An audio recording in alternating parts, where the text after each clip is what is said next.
मिथिला सुर सँ हम कंचन झा समस्त मैथिली वासी के हार्दिक अभिनंदन करै छी और आइ अपने सबके एकटा भगवती के गीत सुना रहल छी जे ममता ठाकुर जी के लिखल गीत छनि। उम्मीद अछि जे गीत अपने सबके नीक लागत।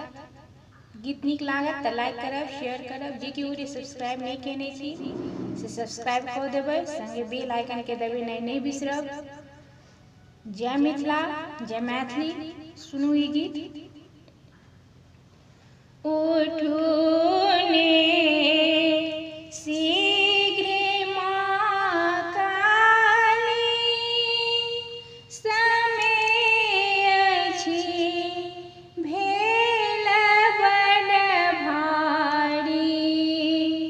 उठू ने शीघ्र माँ काली, समय अछि भेल बड़ भारी।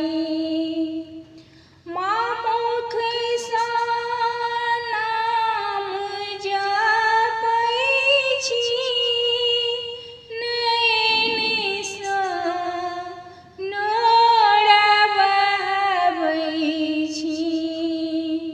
माँ मुख सँ नाम जपै छी, नयन सँ नोर बहबै छी।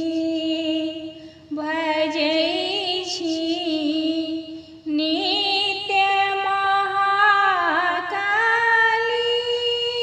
समय अछि भेल बड़ भारी।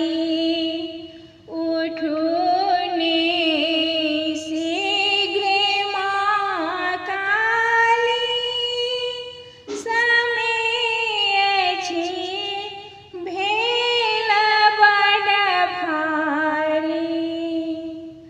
कहब हम जाई ककरा सँ, सुनत के बात हमर मन सँ।